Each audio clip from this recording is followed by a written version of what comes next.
Crimes Unit. I'll give you a brief investigative update, and then I'll take any questions that you may have.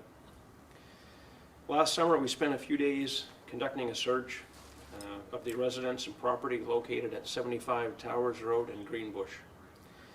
Those search efforts were in connection with an investigation focused on locating Guy Carmel. Guy was 66 years old and was living at the 75 Towers Road residence at the time of his disappearance. Guy was reported missing in September of 2017. The initial report was made to the Penobscot County Sheriff's Department. We were contacted by the Sheriff's Department in November, and we began working on the investigation with them at that time. Based on information gathered during the early stages of the investigation, we believe the last known contact with Guy was in March of 2017. So we're looking at approximately 6 months of time that has transpired from the time that we had last known contact with him until he was actually reported missing. For anyone who isn't familiar with the area in question, the Towers Road is a dead-end road. It's approximately 1 mile in length, and it can be accessed from the East Ridge Road in Greenbush. Since our search efforts last summer, this has been an active investigation. Based on information that we have gathered since last summer, we returned to the Towers Road this morning to conduct additional searching. We currently have members of our evidence response team on scene who are currently involved with our search efforts. We are being assisted by personnel from the Maine Department of Transportation as well as the Maine Warden Service. We have investigative staff on scene as well, and they are available to talk with anyone who may have information about Guy's disappearance. We anticipate continuing our search efforts throughout the rest of the day today and possibly into tomorrow. It will depend on how much work we get done today. So we may be finished up today, or we may have to come back again. We're not sure at this point. It's too early to anticipate that. We are asking that if anyone has information about where Guy Carmel is or what may have happened to him, they contact us so we can talk to them. Again, we have investigators available today to talk with anyone who has information or may have information. If anyone isn't comfortable reaching out to investigators at the scene, they can contact us by calling the Maine State Police Barracks in Bangor at 973-3700. So again, the focus of our staff today is to continue with our search efforts. We also want everyone to be aware of the fact that we are on the Towers Road today searching for Guy, and that we are available to talk to anyone who may have information that will be helpful to our investigative efforts. And at this point, I'll take any questions that you have. Do you believe Guy is no longer alive? That's certainly a possibility. So again, our focus at this point is either locating him or attempting to determine what may have happened to him. There were some initial reports that said he went to Florida to make some money. Do you believe he ever left the state? I really can't speak to the specifics of that other than the fact that we are aware of that information.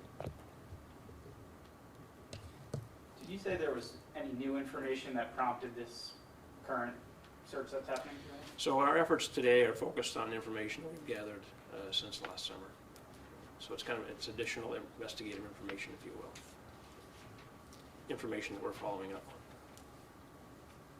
Do you view his death as suspicious? I view his disappearance as suspicious.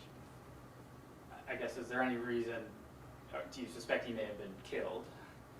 No, we don't know what's happened to him at this point. That's why we're focusing on trying to find him or determine what happened to him, if anything. If a person can't make it out to the scene today to talk to your investigators, is there another way that they can contact you? Yeah, again, I provided the phone number here to the barracks, 973-3700, so they can call us anytime. So we understand that some people won't be comfortable going out there to talk to us in person, but we want everyone to know that we are out there. So if someone is interested in stopping at the scene or they want to talk to someone, that we do have staff available today to speak with anyone who wants to talk to us. But again, if people prefer the indirect route, they can call the barracks and then we'll reach out to them later and speak to them in a more private fashion if that works for them. So.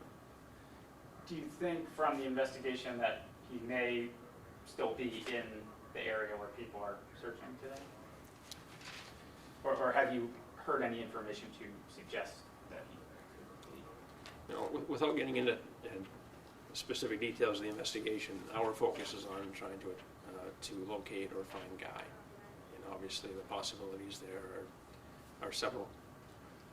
So something may have happened to him. He may have left the area. You know, we don't have answers to that right now. That's what we're trying to find out.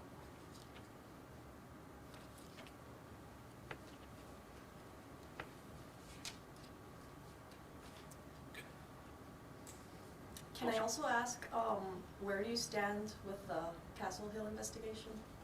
Sure, we can talk about Castle Hill. So we are hopeful that we will be able to move forward with the Castle Hill investigation within the next 3 or 4 weeks. Some of that depends on evidence that we have currently in our crime lab that's being analyzed or processed, if you will. We anticipate that evidence is going to be beneficial in moving forward with the investigation. That's really all I can speak to that at this point, as far as an evidence perspective, if you will. As far as the community concerns in Castle Hill, we have no reason to believe at this point, investigatively, that there's any concern of the community or any safety concerns or any threat of any nature. I really can't get any more specific about that other than to say that we don't think that, we're pretty comfortable with the fact that there's no ongoing threat to the community. That's really as specific as I can be about that. Can you tell me if you guys ever found out who owned the ATV? What I can say is that we have the ATV and we followed up on that information, and that will be part of obviously our investigative, report that will go hopefully forward at some point for prosecution. Thank you.